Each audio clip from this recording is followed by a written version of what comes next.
Good evening and welcome to our November Committee of the Whole meeting. Tonight it's a little different just because we don't have, with next week being a holiday, we are adding a couple study session items onto the end of this Committee of the Whole meeting, so it will be a little longer than we typically have. I'm going to go ahead and get started with roll call. Director Decker. I'm here. Director Sabala. Here. Director Barrows. Here. And I am here. Director Smith is not able to join us tonight. I'm going to go ahead and turn it over to Mr. Blechschmidt to take us through the Committee of the Whole agenda. All right, thank you very much. I'll go ahead and get screen share up here so we can follow along. All right, starting with contracts, as we always do, looks like we have 6 items to preview tonight. Again, these are items that you will be asked to act on more formally at the December board meetings. So the first item is our recommendation to approve purchasing agreement number 2024-047, and it's our annual bus order. These will be funded out of the Transportation Vehicle Fund, which is a dedicated revenue source that goes into a dedicated fund just for purchasing buses. So these funds can't be commingled with other general funds. The cost of the purchases that are proposed, which is, I'll preview briefly, 23 of the Type D buses, 14 Type A, and 7 Type A with lifts for students with wheeled transportation. So the grand total expense is $8,650,616.34 for our base order. And then, as you've read, we still are in the running for a competitive grant through the Department of Ecology, which would allow us to purchase electric buses to the tune of $2,656,280.09. So any questions on the annual bus order? Oh, I think I was supposed to pull these up as I talk about them. I apologize. So we'll do that with the next item, which is the recommendation to renew the agreement we have with Live Nation for the amphitheater venue for our high school graduations. So this has been a successful partnership and very popular with families and staff for our June graduations. The proposed cost for the 2 days of rental and access and all the amenities for 2024-25 is $115,853. Questions on the Live Nation renewal? All right, we'll keep us moving then to our next recommendation to approve purchasing agreement number 2024-048 for analog phone services. As you probably know, most of our phone services are internet-based now, but there are some things like fire alarm dialers, elevators, and 911 backup services that have to be kind of the old analog phone systems. And so Granite Telecommunication has been selected as the preferred vendor for this service. The estimated cost for the first year is approximately, we're still finalizing some of the details, but not to exceed $175,000.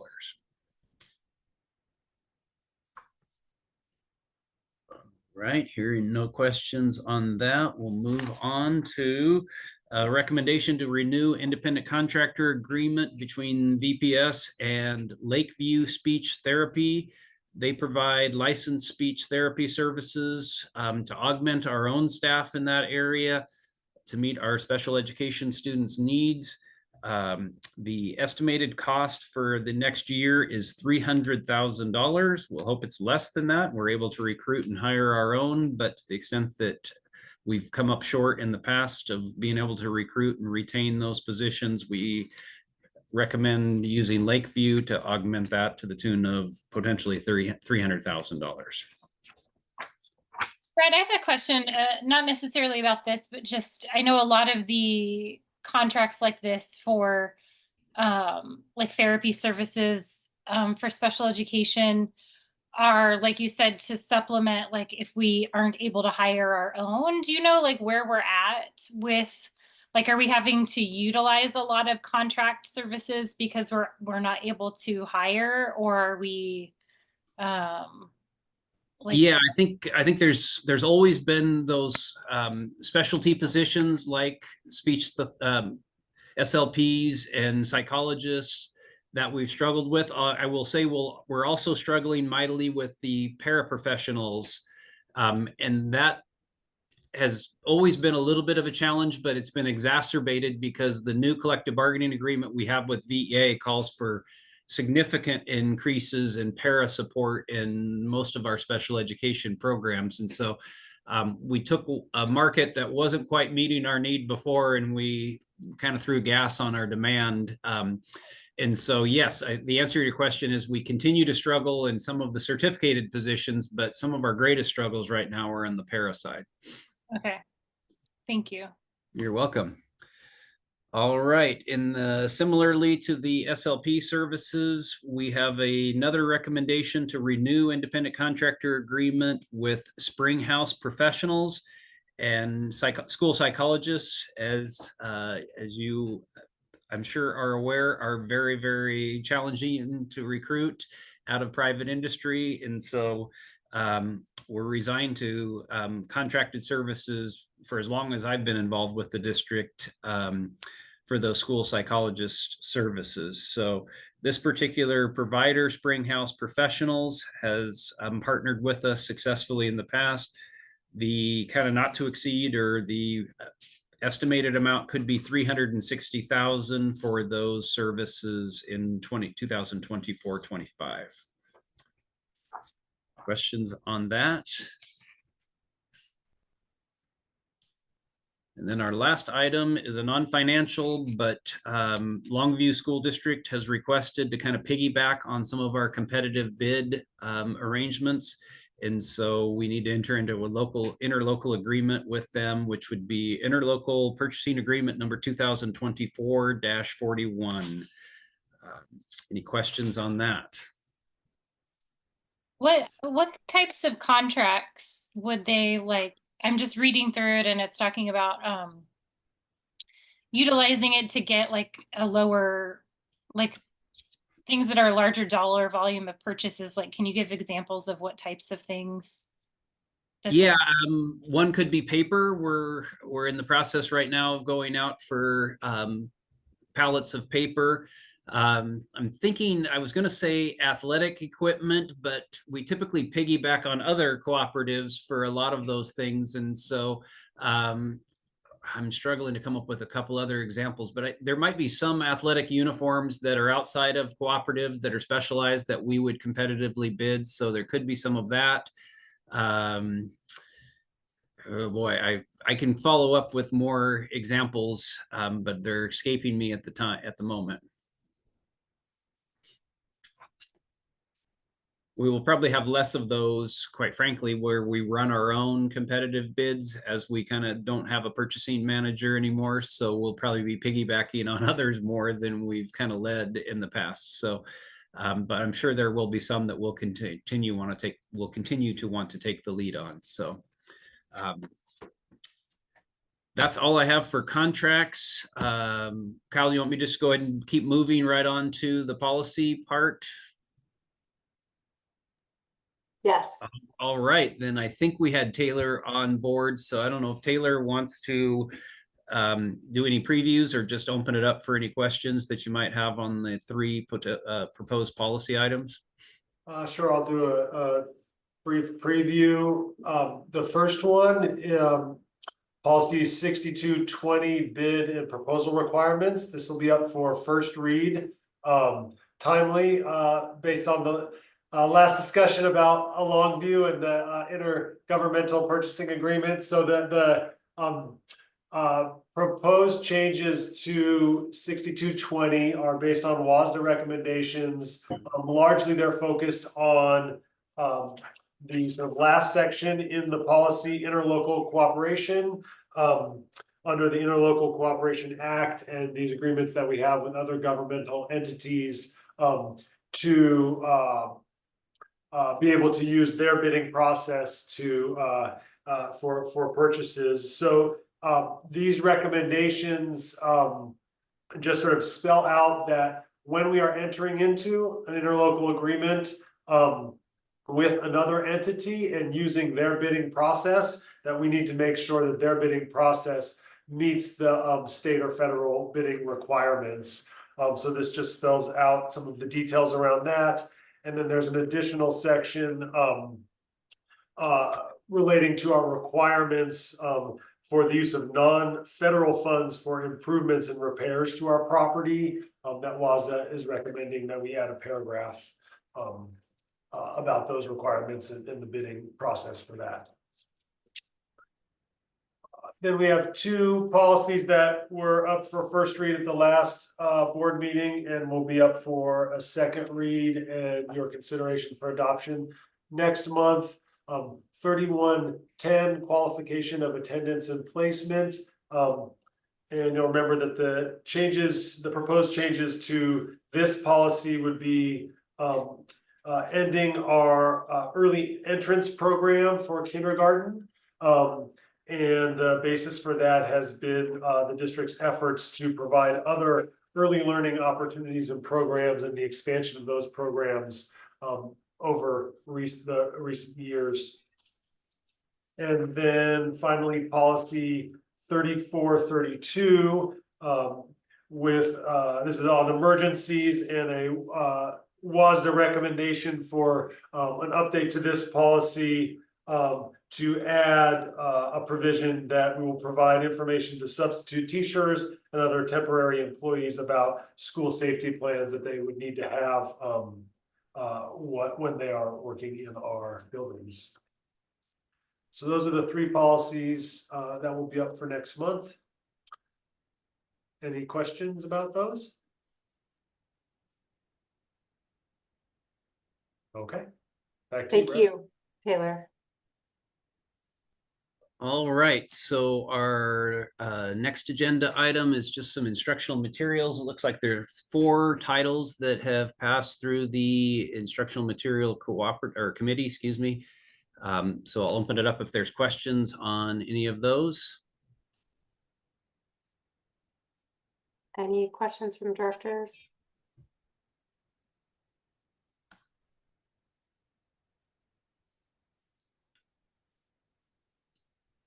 All right, then I think I'm not seeing. Yeah, I just wanted to go back to the superintendent report. That's where we're going to be doing the study session topics tonight, and I apologize for kind of going out of order. Typically we do our committee of the whole before study session topics, so I jumped ahead. But we're going to go ahead and I think turn it over to our curriculum team, Brian and Chris. Yeah, thank you, Director Sproul. We do have Brian, Graham, and Chris Giannotti here this evening to walk you all through a strategic planning progress monitoring check. And this one is related to one of the goal areas that they'll talk about and share some of our fall data and some trends and opportunities that they've identified. And then also just update the work that principals and building leaders are doing with this data. Just to give you a snapshot of it. And that is our one progress monitoring update, just one topic this evening. And so I'll turn it over to Brian and Chris. Is the slideshow shared or are we sharing it right now?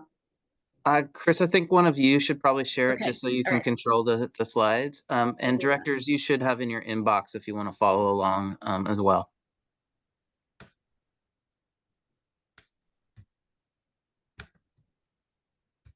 Can you see that okay? Okay, all right. So thank you so much for this time this evening. It's really nice to join you. I'm going to skip through this section with Jeff because obviously what we're doing is certainly linked to our mission of each student every day. And we're really excited to and reflective in sharing our fall panorama progress monitoring data with you. This is aligned to the student-centered experience, goal E1, sustaining a culture of belonging, safety, and positive student and staff relationships. And there's some really great practices that we want to highlight with you that are happening in individual buildings as well as in our district as a culture. One celebration is that participation in grades 3 through 12 increased from last year to this. In fact, last spring, our high was 69.4%. And this fall, we're up 2.4%, 424 students to a participation of 71.8%. So that's exciting to have that level of participation increase. And I will be sharing elementary information.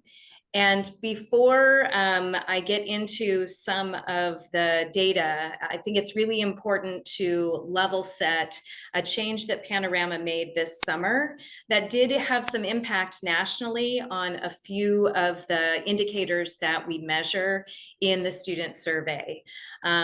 They made these changes to make the questions more readable for students so that students could better understand them. But as they looked at the data, as the norms came in across the country, or as scores came in across the country, they definitely noticed that there were some differences in some of these indicators. And in most cases, those differences were a negative, favorable. So the indicators that were impacted were rigorous expectations, sense of belonging, self-efficacy, social awareness, and emotional regulation. And for us in our district, the two biggest that Brian and I noticed right away as outliers were the rigorous expectations and self-efficacy. So those are still of focus, but wanted to provide a little bit of meaning behind the decrease. When we spoke with the Panorama team, one of the things that they provided for our anchoring was perhaps this is how we look at a new baseline. But I'm still going to go ahead and share information because I think it's still really meaningful, and our educators and principals and counselors are doing great things with this tool and with the results. So at the elementary level, we saw a slight decline in belonging this year, 59% down from 65. But if you look at our ebb and flow or the little railroad tracks, you see that we kind of hover within a 7-point margin, percentile points. And we'll get into, well, who are the students and what does this mean? The questions that we measure in the sense of belonging there are 4 questions. How well do people at your school understand the student you are or the kind of person you are? How much support do the adults at school give you? How much respect do students at your school show you? And when you're at school, how much do you feel like you belong? And it's really important to note that question 3, how much respect do students at your school show you? That is always our outlier in this question bank. So we wanted to direct your attention with the arrow to the scoring indicators, because I think that tells a little bit more of the score as well, or story. When students respond to this in a favorable way, the answers that showed a lot of respect or a huge amount of respect, those are considered favorable responses. But if they answered some, a little bit, or not at all, those were not considered favorable. It's really important to look at the biggest percentile in that group, and that some percent, that did not factor into favorable responses, but it's pretty close, and I think it's important to note. The other factor to note on these questions are when we talked about Panorama changing readability in question 1 and question 4. Those are questions where they tweaked the wording just a little bit to make it a little more understandable. So information for us to gather. Can I? Yeah. So all of the questions I assume have 5 possible answers. Yeah. And are they all weighted where 2 answers are favorable and 3 are unfavorable? I think there are a few outliers, but yes. Okay, so the middle of like some respect or some support from adults or whatever, that could skew unfavorable or favorable depending on the question. It just means it's not favorable. What Panorama records is favorable results, and then we make assumptions on unfavorable. So Right, it's but with important to 5 note. Yeah. but with 5 answers, they're scoring this, where the middle is either going to be unfavorable or favorable, right? Correct, correct. Yeah. And it's not necessarily consistent where it's 60% are unfavorable and 40% are favorable. Correct. Okay.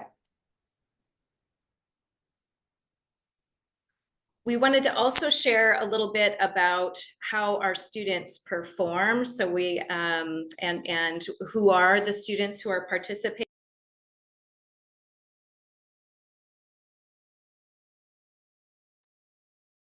I think, Chris, that you muted yourself.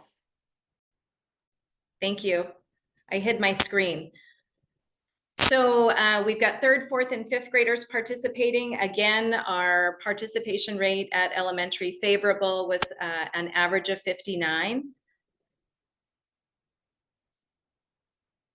Oopsie. And then genders were, you know, again, that average of overall 59% favorable.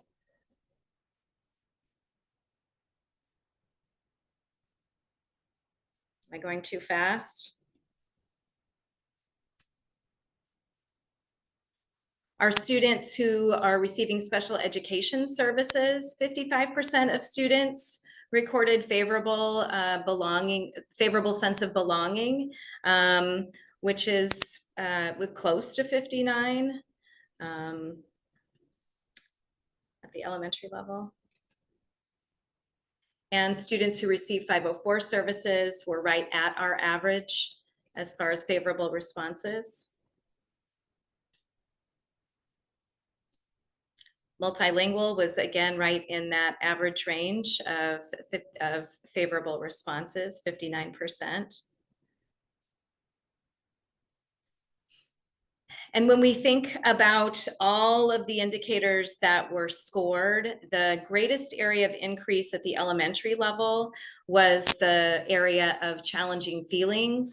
And this question measures students' emotions. It says how frequently they feel challenging emotions, mad, worried, sad at school. And this was something where we increased by 1%. But certainly wanted to note that at the elementary level that we saw a nice increase with that, and that could definitely be attributed to the work that we're doing in social emotional learning with the engagement coaches, our curriculum, and the vision for social emotional learning in VPS.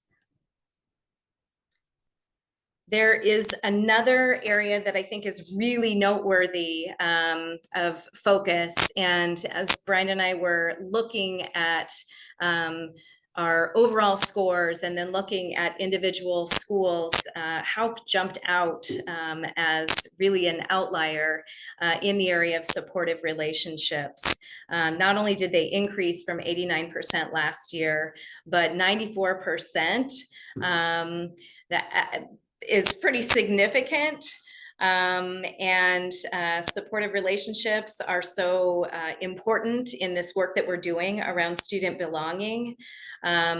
This was such a standout that I reached out to Principal Graham and asked, hey, what is it that you're doing so that we can highlight this great work? And I really appreciated that the first thing that she talked about was the norms that they've set on a student focus, which is what our district is focused on, student-centered. But Jessica and her team really walk that talk in responding to the diverse needs of their students and really celebrating their students. From the moment students walk in the door, they are greeted by an adult. All the adults are out in the front of the building or at their doors greeting students by name. Their team has structures, routines, and traditions that really celebrate student goal setting, that recognize things from birthdays to character trait practices. They have monthly assemblies and traditions that really put students at the heart of the work. And when it comes to educational practices, they have structures in place that really maximize learning time, maximize the resources in their school building so that they can meet the needs of their students. They do have individualized learning plans for each of their students, which is pretty significant. They teach their students how to self-advocate.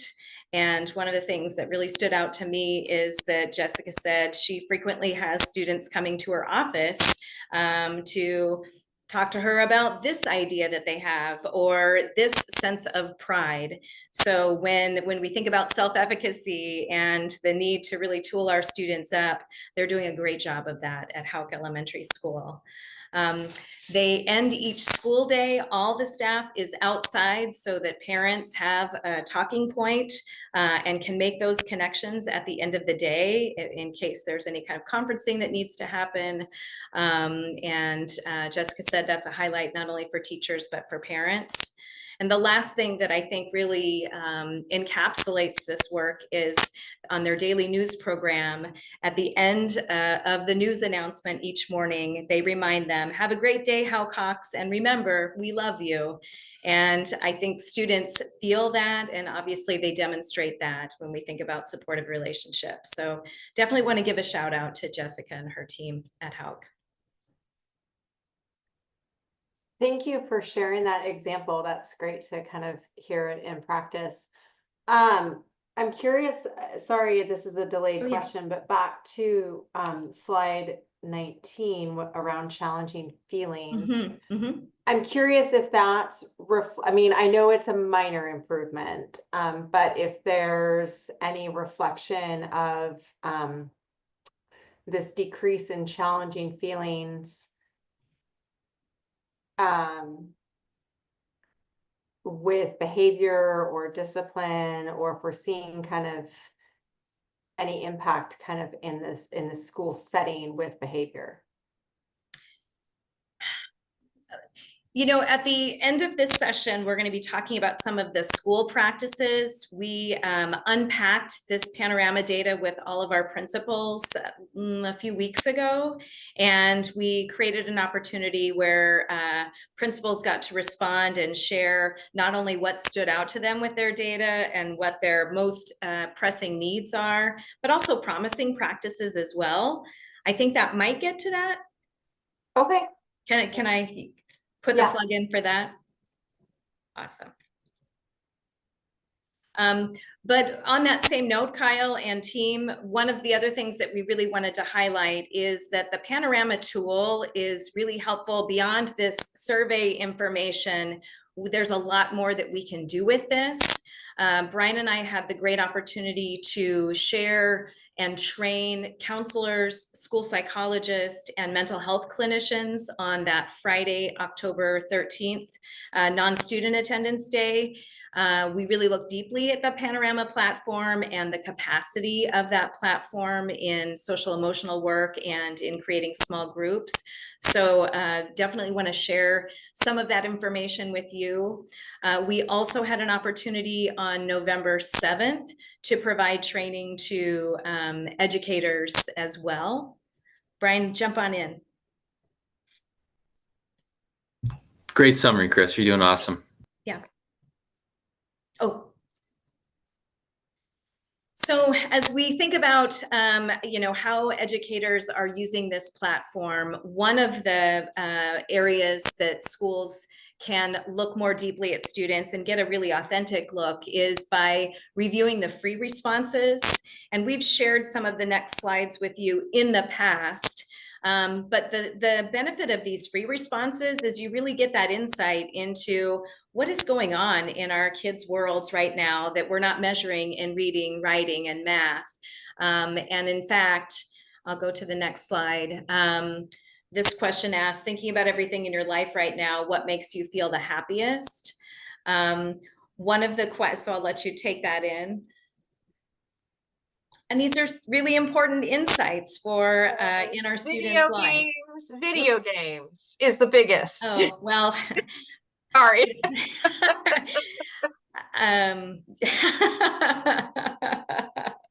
Yeah, cats make an appearance too, so I'm really glad about that. One thing that you wish your teacher knew about you. This is insightful. I want to share that there's another question that asks, how can your teacher help you? And one of our principals, after they complete Panorama each time, he prints that out and passes it out to staff, the free responses, and has the staff popcorn read out those responses. And he said, what's powerful about that's one thing to read it, but it's even more powerful when people have to say it and hear it, what our students are saying. He says it's always incredibly impactful. Additionally, on top of getting that student voice, Panorama has some other really incredible tools that are available to teachers. After students take their survey, if a teacher notices that there's a particular social emotional or behavioral or self-regulation area that they're seeing some trends, they can actually refer to the playbook within Panorama to get some lessons that are already made, they're evidence-based, and that they could implement in their classroom. This tool is rich, it's accessible, it doesn't really require any additional time, and it's a really nice complement to Second Steps and Character Strong that are highly active in elementary and middle school. So definitely wanted to highlight that because I don't know that we've talked about that in the past, but it's certainly another way that on a classroom level, teachers can support great work through Panorama. Additionally, both teachers and counselors can drill down even further down to the student level in Panorama, and they can identify if there is a particular trend. If you look on the left-hand side of the screen, I took a screenshot of the social emotional indicators, and I clicked on the left-hand side, okay, show me all the reds. And so you can see we've got these areas, but they can click on any one of those tallies and find out how many students reported that that was an area of weakness. And they can use that then to create targeted small group instruction, which is really powerful. It's easy for counselors to access, but frankly, it's super easy for teachers too, in really being responsive to student needs. And on that same level, there's the opportunity to do check-ins using technology, sending out emails really quickly to students to see, hey, how are you doing? And they can pre-slug some of those questions, or you can create a question on your own. And there are translations available, but it's a nice way to support kids. And for counselors who have a large caseload, if they can identify what the target area is, they can get that information out and get some input. So it's pretty slick. Brian, is there anything you want to add? I'd just say that the last couple slides were key parts to the counselors, psychologists, and mental health clinician training we had. I mean, that room was full, whole cafeteria full at Jefferson across the school district. And it was a really powerful opportunity that then really kind of set in motion some of our MTSS systems as we're trying to be really intentional about reviewing data when it's actionable and timely, and support our educators with tools to do that. The last part there with the student check-ins, is that kind of a menu of choices, or is that how staff are kind of responding? I mean, it seems like, This is Ah. an overview screenshot. They have a library of questions that you can actually, or a bank of questions that you can choose from. I just wanted to give you an overview of the different opportunities that were available within that student check-in system. okay, but this isn't necessarily the direction we're using to kind of interact and check in with our students from a counselor or psychologist. Okay. No, this is just an option that is available. I think most people certainly prefer face-to-face and Right. definitely do small group instruction.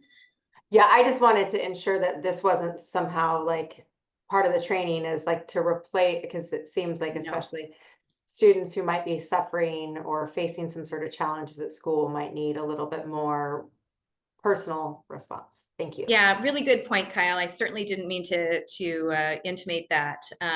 It's an opportunity for a regular. Many of our schools do something called check-in, check-out, and this could be a way to collect that information for a student who needs frequent check-ins during the school day. So this could be a way to collect that information. There's one other tool within Panorama that's also important because, and Kathy knows this too as an educator, well, you all know this as an educator, sometimes we have students where we want to know more information and we want to know historically, how did they do? And so Panorama actually tracks all of that information within the tool. So you can actually look in within a student, especially a student, maybe you're bringing them to a student review team where you're looking with collectively to provide more supports for a student. It's a way to look at over time how a student surveyed. And in this case, under self-management, it looks like the student went down. And then the tool will actually summarize how that student did over time. Again, this is really, really helpful if you're bringing a team of people together to look at identifying needs and intervention for a student, to know what that history is. So another powerful element of this tool. I think the answer, I'm sorry, I'm repeating a question I asked over a year ago, but I think that we have access similar to iReady to how fast a student answers or responds. Is that true? Does the survey tool capture the speed at which a student goes through the survey? I don't know the answer to that. Okay. Brian? It's a question for us to bring forward. I don't remember us seeing that from our Panorama reps. So I would be curious to know that too. Yeah. Yeah. Yeah, I mean, I know that like students can be flagged in iReady because they rush through the test, for instance, right? Yes. And especially with our younger kiddos who might just be rushing to get to the more fun next activity. But I'm just curious, like, as we're, looking at this historical report on a certain student to look at what interventions or supports can be offered this student, it would also be interested just to know the level of engagement that the student had in the survey. I mean, in the sense of, how much is this telling us about the student?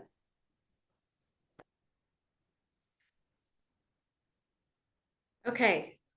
Thank you. I made a note to talk to Muzo about that. Thank you, Kyle. Any other questions? I think we're ready for secondary.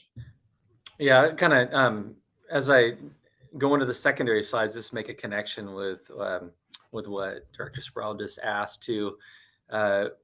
When I had the opportunity to utilize the Panorama system at the school I was a principal, when we would bring our MTSS team together, there's data points, but then there's also the knowledge we have of our students and the adults in the building that know these students the most, and to make some connections on whether some of the data points line up or what we're noticing and wondering and seeing with students. That human element is so important. And oftentimes, not oftentimes, hopefully not very often, but sometimes we might go, boy, okay, this student's new and who has a connection with this student?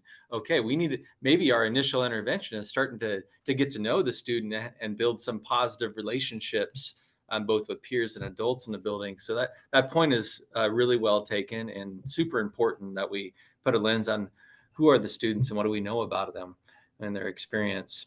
So these slides are meant to be set up the same way so you can kind of see what to expect in terms of the data reporting. And then we have some unique stories and celebrations to share from the secondary lens that we're excited to share as well. And it looks, I just clicked like I was changing the slide and it actually worked. The timing was great. So with sense of belonging at the secondary level, middle and high school combined, there was a positive trend increase around 4%. Now, given the change in the readability, there was a positive marker across the nation that they, we look at other schools and districts participating, that we would anticipate a bump in the sense of belonging. And to keep the frame in mind that, well, the readability is intended to have a more accurate picture on how students are feeling. So it's nice to see that we have a positive response there and moving that forward. Brian, just real quick, what would be nice to see is, since they changed it across the nation, to see where we moved in relation to other school districts, right? So the 45 up or the whatever 59 down, how does that compare to what happened to all the other test scores across the country with the change in the wording? Yep. And that very first slide that Chris showed, I think it was a 4%, Right. a prediction of about a 4% jump. Thanks. And keep asking those questions because there's different ways that we can represent the data. And it was just like, well, how many slides do we create? And so keep asking the questions where you're curious and interested, and we can certainly follow up. It's great. Okay, and then just to break out, we did this same slide last year because, well, with the different advisories to be able to see at each grade level as well, specifically at the high school level, Jeff wanted to see this. And so very similar a number of participants across the grade levels. And what's interesting is our seniors reporting the highest rate of favorable responses with sense of belonging. 48%, but you can see how that does come out to that near to the 45% range as well at the high school level. One quick question, the participation rate that Chris shared, was that aggregate for the whole district? It was. However, at our secondary level, we had an increase in participation at all of our schools except one, and then it may have been two, one with a very small program with a small number of students, but we had an increase in participation at all of our secondary schools minus one school. And there was some, I mean, like a significant change, or just like the 2.5%, like what Chris? Yeah, it was very similar to that. Okay. Yeah, an overall increase. Yep.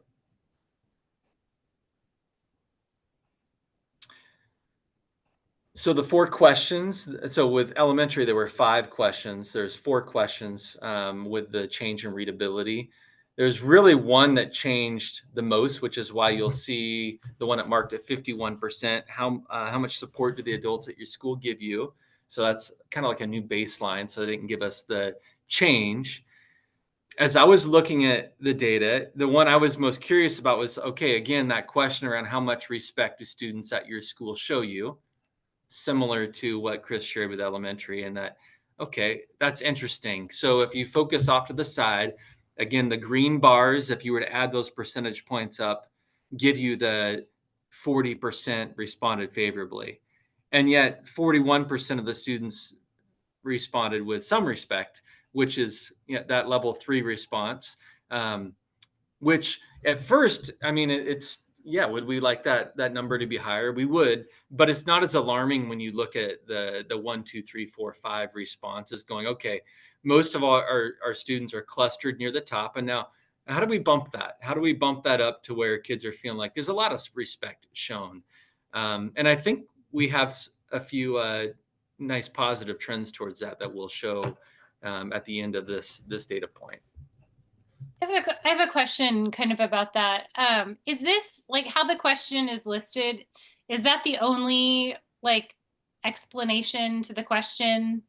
Like, is that, because you know how sometimes there's like a main question, like how much respect do students at your school show you?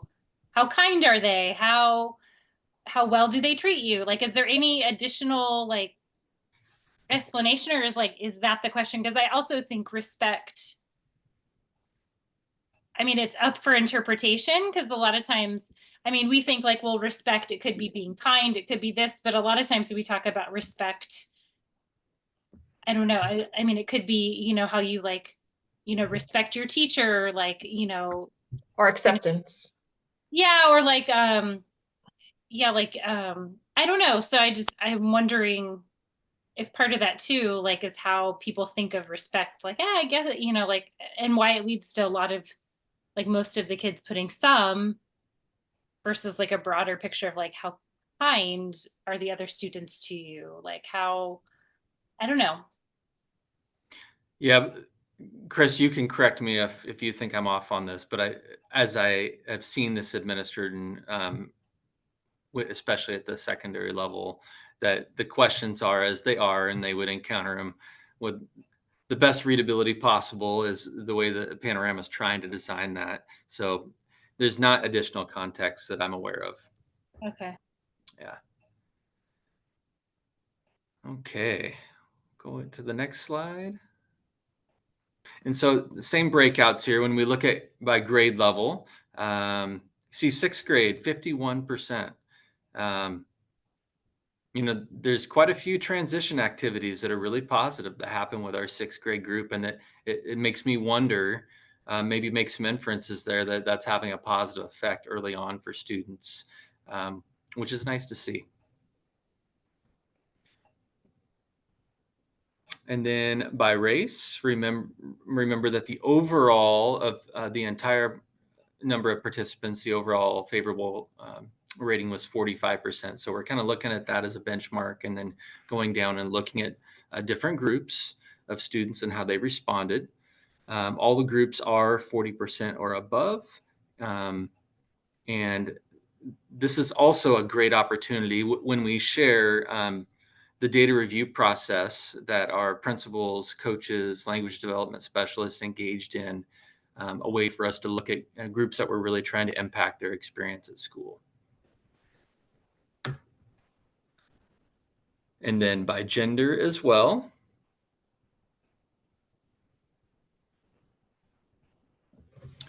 Students that receive special education services, their perception came out to be the same marker as the overall student population. 504 services at 44%.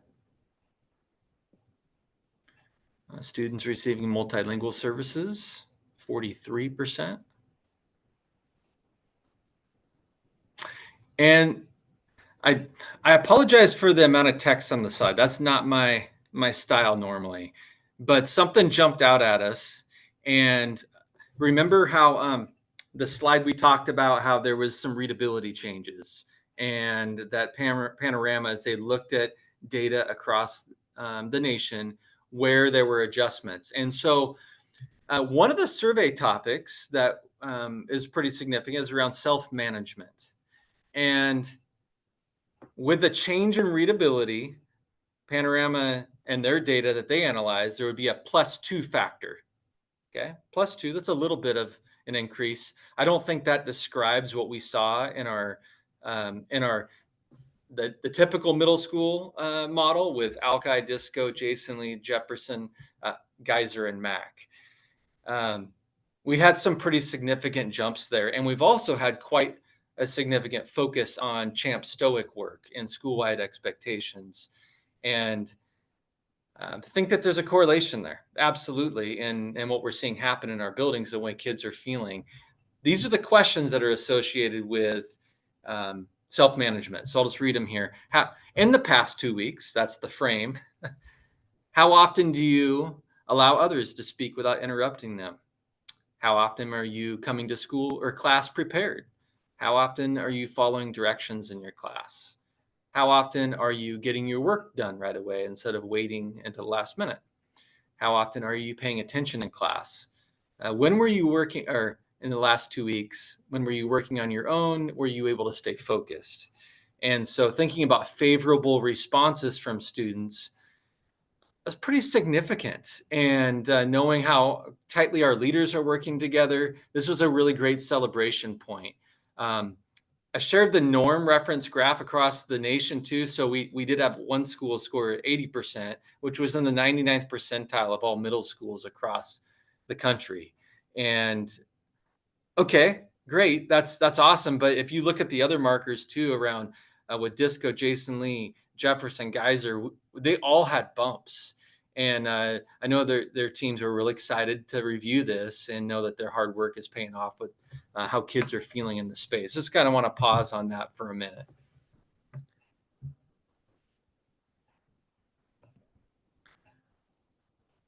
I'm curious, sorry, it's the same question I kind of posed to Chris, but if the behavior is reflecting this as well. Yeah, great question. And one that I think our middle schools could answer both that and with the data sets that we have in Synergy that are coming out, really have some really dynamic dashboards in there that have been part of our data review processes. Doing that matchup, like you're saying, is a great suggestion. Thank you. Yeah. Okay. Next slide, Chris. So what are students saying? What are the most happy? What makes them feel happy? Again, the size of the letters, the boldness of the letters emphasizes the number of times that word came up. Yes, video games is in there again. But you also see a lot of things around activities, family, friends. That's promising as well, really promising. Next slide. And then thinking about things in your life that are hard right now.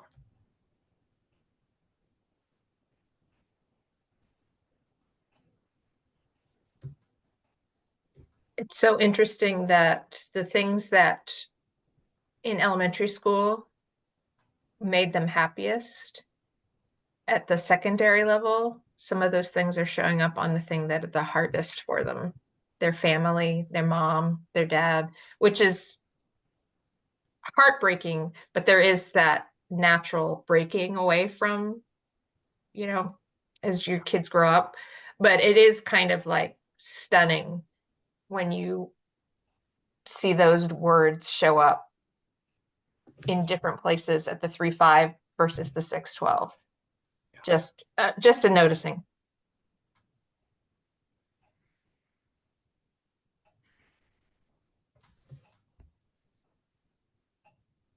Yeah, these are important slides for us, and glad that we're taking time to reflect and looking at them, and really appreciated the strategy that Chris shared around at the staff meetings, teachers reading off comments from students, because that really resonates with how we're connecting with kids when they walk in our classrooms and in our schools.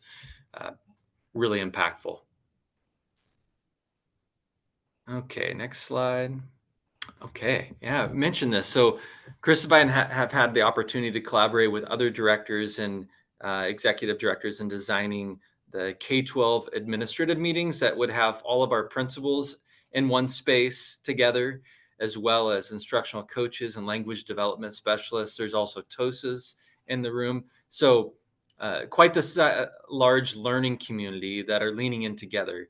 And without going through all of the agendas, the November one is an example of it, where we're really aligning the data cycles with assessments, survey, and when it's available, and the K-12 meeting experience, where we can have a common data review process. This one consisted of a school team being together and being able to go into the panorama data and go through a process of disaggregating, looking at groups and services, positive trends and favorable responses, identifying some of the barriers that are in the way, plans that they have both at a tier 1 level for all kids and potentially small group tier 2 supports.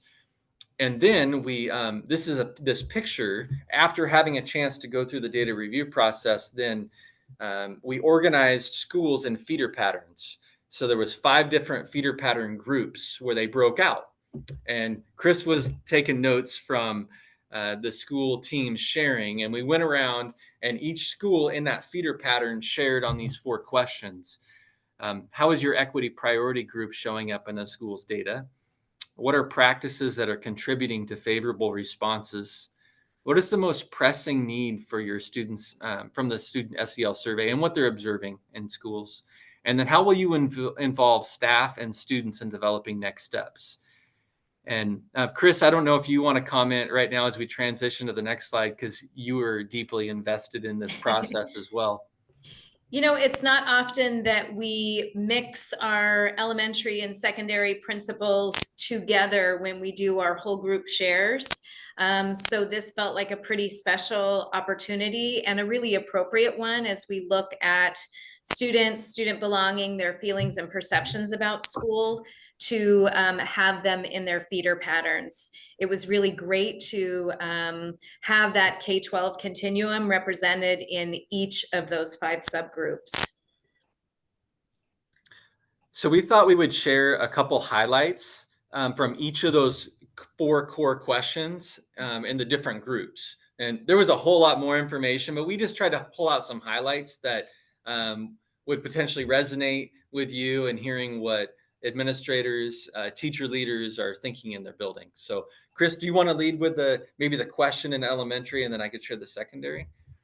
Yeah, how did your equity priority group show up in your school's data? As you know, all of our schools have an equity priority group focus that they are monitoring actively, as not just academically, but also behaviorally and through the Panorama survey. And so at the elementary level at Walnut Grove, they noticed an increase for their ML learner in favorable responses. So that felt like a celebration there. And at Ogden, an increase, pretty significant actually, from 14% to 43% in how do kids show respect to each other or respect from peers. That question that we were looking at earlier for both Black and Pacific Islanders at Ogden. And at the secondary level, we had a couple highlights to share. Obviously, there's more, but at Geyser, they had a 15% favorable response increase for Pacific Islanders, and at Fort, a 5% favorable increase in their priority groups as well.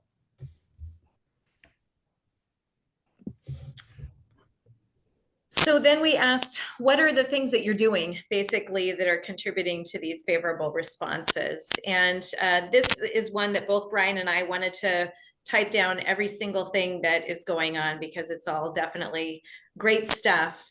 But we looked for trends that we saw in each of the feeder patterns.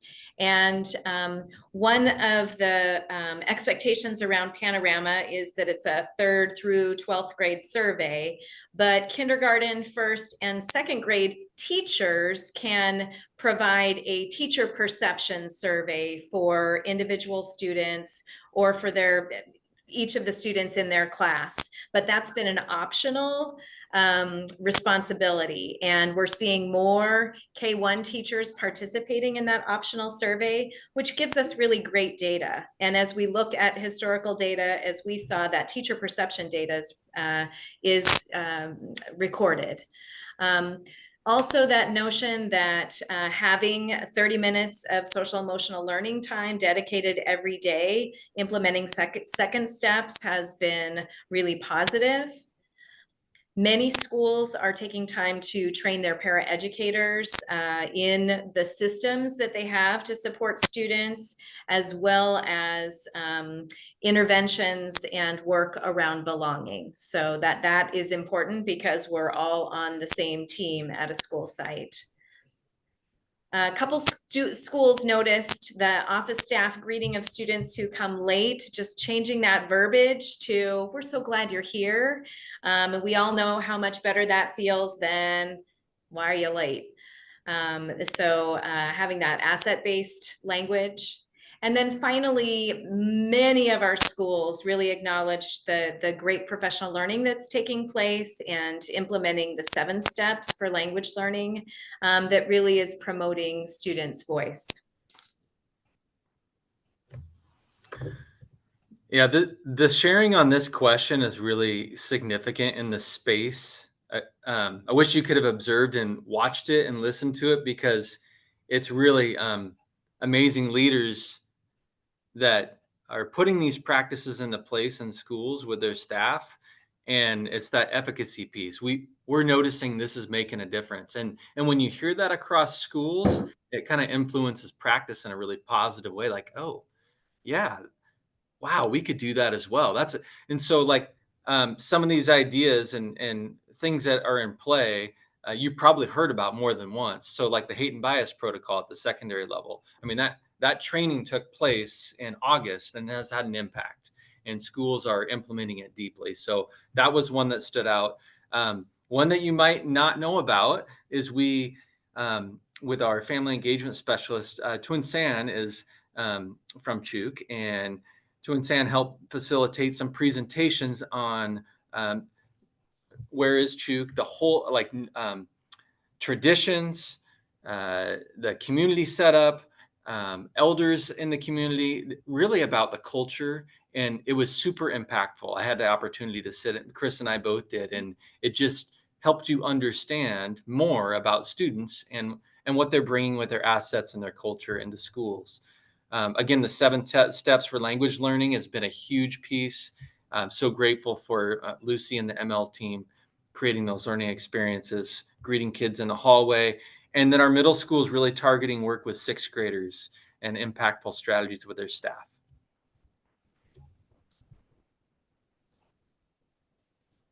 And of course, as we look through this information, everyone has goals, and what do we need to focus on now? And at the elementary level, for most of our elementaries, it's really promoting strategies and tools for students to help them when work is hard. What do I do? What are 3 things that I can turn to or activate in order to propel myself forward? The other piece that was really that stood out at the elementary level was that students' relationships with adults seemed much stronger than students' relationships peer-to-peer, as evidenced by that respect question. And so how do we build and promote that at the elementary level? And as to Tracy's point too, how do we define that? Well, and also developmentally, if you just look at how kids are developmentally, their adult relationships are way more important until about the 4th or 5th grade. And then it does this huge switch. So it's not surprising. And also, while we want them to respect each other, we also need to remember that developmentally, they're always going to feel that connection more with adults than with their own peer at that age group. And then it should be exactly the opposite, in the secondary, where they feel more connected to their peer group than they do to the adults. It's just how we roll as humans. But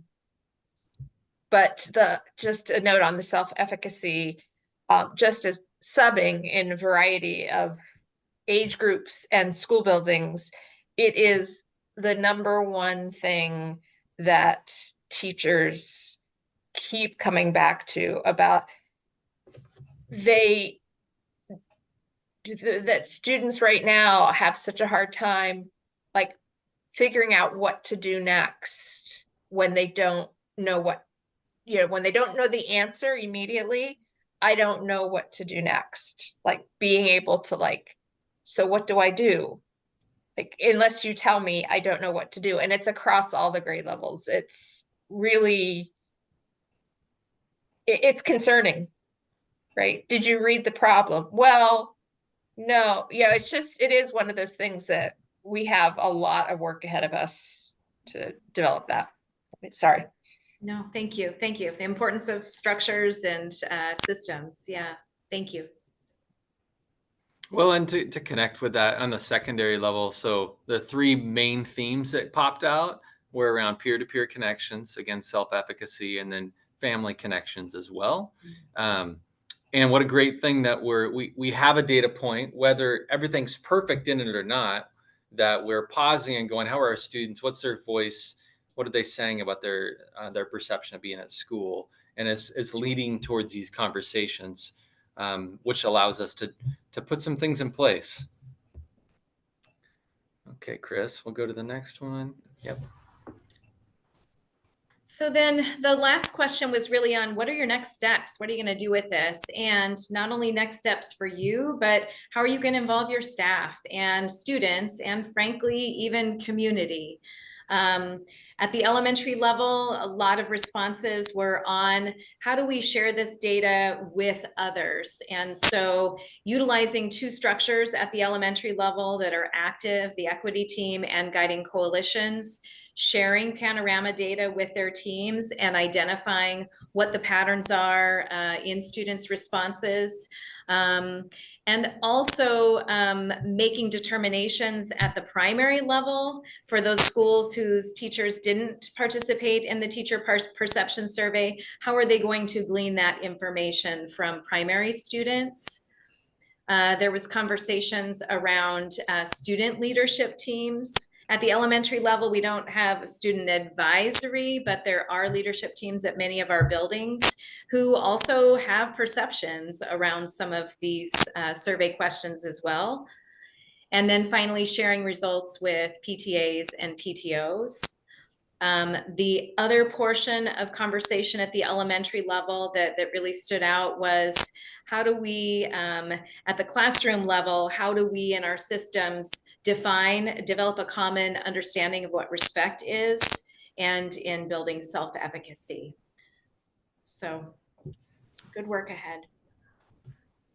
At the secondary level, it's been neat to see the data review processes that we've gone into in September, October, and November with admin and teacher leaders. And then to hear, we're going to go back and replicate a review process with our staff. So it's meaningful and deep. And they mentioned the belonging video because there's a high school student belonging video that was created by the advisory and was really influential as part of that process. Increasing the sense of urgency and commitment to the next steps is what one building shared. Excited to hear about the tier 2 intervention supports with counselors meeting with small groups, which also matched the training that we were able to be part of, Chris and I, with counselors and psychologists. And then to facilitate, again, a data review process with their student equity team, so they would have voice and perspective on the feeling in the school, and to include that into their school clubs and affinity groups. And then also using the data as part of the family listening session and developing next steps to support the student body. Is that our last slide, Chris? I'm not sure. I think it is, yeah. Okay. Well, it's been a pleasure sharing both the data, the results, but also what's happening with our staff to bring this alive. And maybe we could be open for a few questions, Chris. I know that you've been asking questions along the way, but I'm sure you're getting there with time as well. You gave us a lot to think about. Sorry, go ahead, Tracy. Oh, no, I was just going to thank you guys for all this information. I feel like every time we kind of look at data, I mean, it's nice as we've kind of continued with these cycles to start to see trends and, questions come up. And I like how you kind of hit some highlights on, one school's data and what they felt like led to the success in that data, and also some of the takeaways of what next steps are. So how we can improve, because I think that's, you can just keep looking at data without actually having any type of, plans or reasons as to why. But I think that's why we look at the data, is to figure out, like, if there are positive changes, what led to that? If there are negative results, or we're not seeing the positive changes, like what can we do to kind of impact that? So I like, every time we do this, I think the trends that we're seeing in the takeaways are just insightful kind of over time.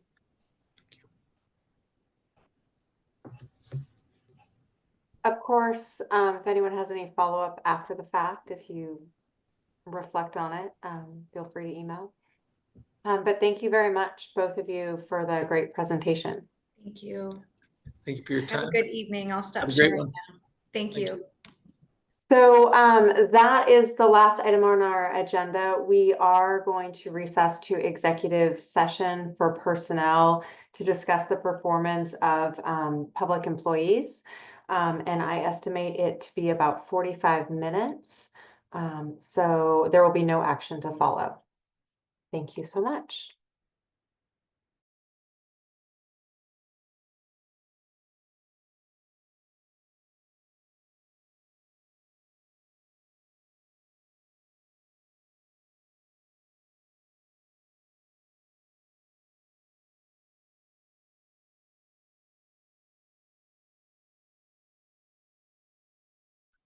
Hello, the board is still in executive session. We anticipate 15 more minutes. I will be back to adjourn the meeting. Thank you so much.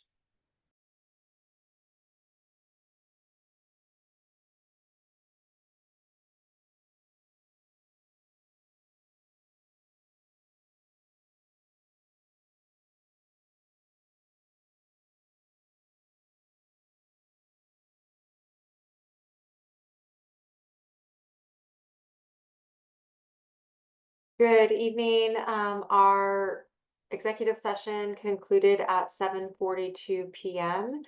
and our meeting is adjourned. Thank you so much.